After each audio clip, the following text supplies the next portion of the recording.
You've done it. Maybe you won't admit it, but you have. You bought something you didn't really want, with money you didn't really have, to impress people you don't even really like. And the strangest part? It didn't feel like a bad decision in the moment. It felt necessary, it felt like relief. This video isn't about money. It's not about being smart with your finances. It's about something older, deeper, and far more uncomfortable than that. It's about fear, about identity, about the invisible race that millions of Americans are running, and nobody ever officially signed up for. Section 1. The Invisible Race. Nobody admits they're running. Let's start with something small. Your neighbor gets a new car. Nothing flashy, just newer, cleaner, a step up from what they had before. And you notice you don't say anything. You don't even consciously think much about it. But something shifts just slightly in the back of your mind. Then a coworker comes back from a 2-week trip to Portugal. She posts the photos, the tile streets, the pastel buildings, the oceanfront dinners. You're happy for her. Of course you are. But somewhere underneath that, there's a quiet little voice, a flicker of something. Then a friend mentions, casually the way people do, that they're renovating their kitchen. Quartz countertops, an island, a custom range hood, and your kitchen suddenly looks different to you. It looked fine yesterday. Today it looks tired. This is the invisible race. No one fires a starting gun. Nobody announces they're competing. But everyone can feel the track beneath their feet. Psychologists have a name for what's happening here. It's called social comparison theory. Developed in the 1950s by Leon Festinger, the idea is simple. Humans don't just evaluate themselves in a vacuum. We look sideways. We measure our status, our success, our worth relative to other people. And this isn't a flaw. It's wiring. For most of human history, how you ranked within your group determined your access to resources, safety, and belonging. Falling behind wasn't just uncomfortable, I mean, it was dangerous. But here's where American culture does something particularly cruel to this ancient instinct.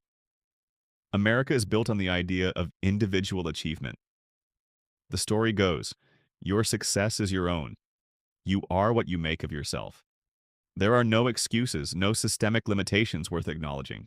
Just you, your choices, and your results. That framing sounds empowering, but it also means that when you feel behind, it feels personal. It doesn't feel like circumstance or luck or timing. It feels like something is wrong with you. So when the neighbor gets the car, it's not just envy you feel. It's a quiet question. If they have it, what does it say about me that I don't? That question, that tiny, uncomfortable question, that's what drives so much of what comes next. But here's something most people don't realize. Most people caught in this race aren't actually chasing luxury. They're running from something else entirely. And that changes everything. Section 2. It's not about luxury, it's about not feeling left behind. Here's a misconception worth clearing up immediately. The people caught in this cycle are not usually trying to be the richest person in the room. They're not dreaming of private jets and penthouses. What they want, and what most people want, is much simpler and much more painful. They want to feel normal, not extravagant, not superior, normal. The problem is that normal keeps getting redefined. And in American culture, being average can quietly start to feel like failure. Philosopher Alain de Botton wrote about something called status anxiety.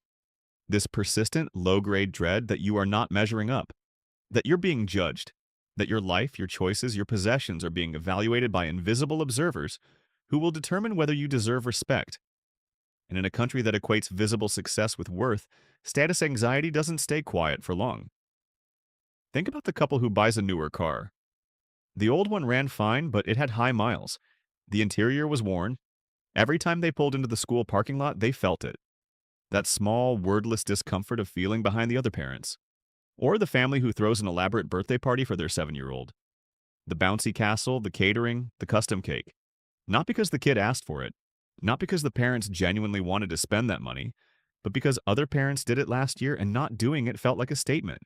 Or the couple who renovates their home, not because anything is broken, not because it's falling apart, but because it feels like something is quietly being communicated about where they stand. Progress must look like something. Success must be visible. These aren't decisions made out of greed. They're decisions made out of emotional protection, A lot of people are not buying the thing, they are buying relief from the shame of not having the thing. Read that again. The purchase isn't the goal, the escape from discomfort is. The thing is just the vehicle. And once you understand that, a lot of otherwise puzzling American consumer behavior starts to make complete sense. Section 3. America turned success into a performance. Every culture has some relationship with status, but America has made it unusually visual. Think about what a middle-class American life is expected to look like, even on paper. A house, ideally with a two-car garage, a decent neighborhood, a yard, a reliable car or two. Vacations every year, kids and activities, a clean, updated living space, a job title that means something, a wedding, when the time comes, that signals you've built something real. None of these things are inherently about wealth, but all of them have become signals, public markers, indicators of where you rank. The American dream, in its original form, was about security. The idea that you could work hard, build stability, and protect your family from the kind of deprivation that had defined earlier generations. It was a dream about enough. Somewhere along the way, enough became more, and more became visible. Your driveway is a status display. The cars parked in it say something about you before anyone opens the front door. Your kitchen, with its granite or quartz, its appliances, its island, is a social signal every time guests come over. Your kid's school district is a ranking, openly discussed at dinner parties. Your wedding, the venue, the flowers, the guest list, the dinner, is now, whether anyone admits it or not, a kind of public ranking event. Couples spend more than they should, go into debt they'll spend years paying off because the wedding happens in front of people. And what those people think matters. The holiday card, the family vacation photo, the LinkedIn promotion announcement. These are not just updates. They are curated dispatches from a life that's going according to plan. They say, we are winning, we are on track, we are okay. In private, someone may feel anxious, overworked, and financially stretched. But in public, the photo says, we're doing great. That gap between the performance and the reality is where so much of the psychological damage lives. And it's gotten so much worse in the last 15 years. Because something changed. Section 4, social media made the Joneses move into your pocket. There was a time when your reference group was limited. Your neighbors, your coworkers, your relatives, people you actually knew. That was already enough to generate comparison anxiety. But it was manageable. You could go home, close the door, and have some peace from the evaluations. That time is over. Now you carry comparison in your pocket. You wake up and within minutes you've seen someone's dream kitchen, someone's European vacation, someone's promotion, someone's perfectly staged living room. You didn't go looking for envy. The algorithm brought it to you. Instagram built its entire early identity around aspirational imagery. TikTok now serves home tours, lifestyle content, and luxury hauls to people who never asked for them. YouTube is full of creators whose entire brand is living a life you could almost have if you just tried a little harder. And here's the psychological trap. The most dangerous comparison is not with billionaires. You look at a billionaire's life and it barely registers as real. The distance is too great. It's fantasy. The dangerous comparison is with people who seem just close enough to your life that you feel like you should be where they are. The couple in the suburb 3 towns over, the former classmate who seems to be thriving, the influencer who isn't famous or ultra wealthy, just comfortable, stylish, always on a trip somewhere interesting. These are the people who trigger status anxiety because their lives feel achievable, which means your failure to achieve them feels inexcusable. And unlike the neighbors next door, these people are never off. They never have a bad day that you can see. They never post the argument, the debt, the loneliness, the doubt. They post the highlight, the upgrade, the arrival. So you compare your interior life to their exterior one, and you come up short, every time. The Joneses are no longer next door. They're on your phone, all day, all night, algorithmically curated to show you exactly the life you don't have yet. Section 5, debt becomes the mask. When the gap between who you are and who you feel you need to appear to be gets wide enough, people start borrowing to close it. Not always consciously, not always dramatically. It usually happens in installments. A car payment that stretches for 6 or 7 years because the reliable used car felt like a statement you weren't ready to make. Furniture financed over 24 months because you finally bought a house and it needed to look like something. The luxury handbag on a credit card because you'd been working hard and you deserved it, and also because you wanted to feel like the kind of person who could have that bag. The kids' activities, the travel sports team, the private lessons, the competition fees, because other kids are doing it, and you don't want your child to be the one who couldn't. The vacation, paid in installments, because everyone around you seems to be traveling, and not traveling feels like its own kind of falling behind. America's relationship with debt has changed. It's no longer framed as borrowing against the future. It's framed as lifestyle access. Buy now, pay later. Monthly payments make enormous expenses feel ordinary. They dissolve the sticker shock into something manageable. But they also make it easy to live a version of your life that exists slightly beyond your actual means. Debt lets people rent a version of themselves they aren't sure they can actually afford to become. There's no judgment in that. It's a deeply human response to social pressure. But it's worth naming clearly because the debt doesn't just carry a financial cost. It carries a psychological one. The low-level anxiety of knowing the gap exists, of knowing the image is partially borrowed. And none of this appeared out of nowhere. A lot of it started much earlier than people realize. Section 6. The childhood roots of status pressure. Ask someone who spends compulsively on status items where they learned that image mattered, and you might get a blank look. But dig a little deeper, and the roots are almost always there. The child who felt ashamed of the clothes they wore to school. The teenager who noticed which families lived in which neighborhoods and filed it away, quietly, as data about what success looks like. The kid who sat in the back seat of the family car and hoped no one from school would see them pulled up in it. Children are comparison machines. They absorb social hierarchies early. They understand, sometimes before they have language for it, that some families have more and that having more means something. And when parents compare their children to cousins, to classmates, to neighbors' kids, they transmit something more than motivation. They pass on the belief that love is conditional, that approval must be earned, that visibility matters. Some adults are not trying to impress their neighbors.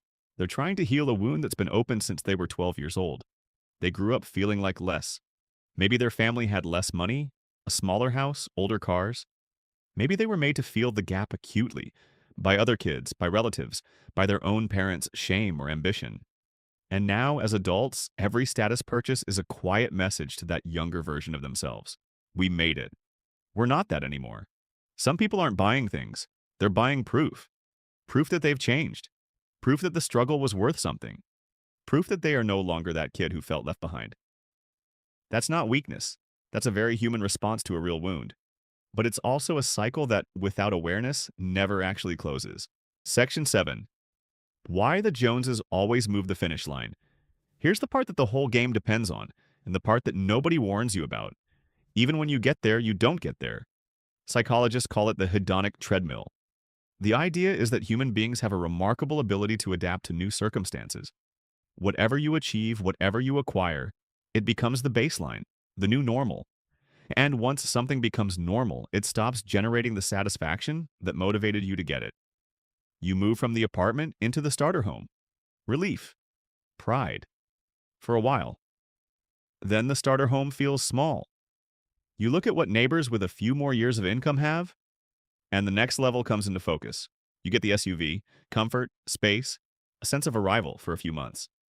Then someone at work gets the luxury version, and the gap reappears. You send the kids to the good public school, then you hear about the private school, then you worry about the college track. Every upgrade seeds the anxiety for the next one. The reward for winning one status game is usually an invitation to a more expensive one, and your reference group shifts with you. When you earn more, you tend to spend more time around people who earn more, which means the baseline of normal keeps climbing. You could be objectively significantly better off than you were 5 years ago and still feel behind, because the people around you have also moved. This is why the finish line never arrives. It's not a design flaw, it's a feature of the system. An economy built on consumption needs people who never feel like they have quite enough. But the cost of running this race without knowing you're running it? That's where the real damage shows up. Section 8. The quiet resentment behind the performance. At some point, the gap between the life you're performing and the life you're actually living starts to produce a very specific emotion. Resentment. Not just at circumstances, at the people around you, at the friends whose lives seem effortless. At the spouse who wants things you can't comfortably afford but feel pressured to provide. At the children whose activities and schools and expectations have become a financial weight you carry quietly. At the system, vaguely. At yourself. Couples argue about money more than almost anything else. And a significant portion of those arguments aren't really about money. They're about what money represents: security, status, respect, the gap between where they are and where they feel they should be. People take jobs they hate to maintain lifestyles they barely enjoy. They work hours that hollow them out to keep up appearances they're privately exhausted by. And the loneliness of pretending is its own kind of cost. You can't easily tell people you're struggling because struggling feels like evidence of failure. So you keep performing, keep posting, keep showing up to the dinner party with a good bottle of wine and a smile. Inside, the comparison has destroyed something quieter: gratitude. It's almost impossible to appreciate what you have when you're always measuring it against what someone else has. The house becomes inadequate, the car becomes embarrassing, the vacation becomes not quite enough. You built a life, and you can barely see it anymore because you're always looking at someone else's. Section 9. How to escape without disappearing from society. Here's what escaping this trap doesn't mean. It doesn't mean becoming cheap. It doesn't mean withdrawing from society or renouncing ambition or deciding that wanting things is wrong. It means changing the reference point. The question isn't, how do I stop caring what other people think? That's not realistic for most human beings, and it's not even entirely healthy. Social belonging matters. Recognition matters. That's part of being human. The more useful question is, whose opinion am I actually building my life around? Because often the invisible audience we're performing for is not even real. It's a composite of past voices, half-imagined judgments, people we barely know, and people who are probably too absorbed in their own comparison anxiety to notice ours.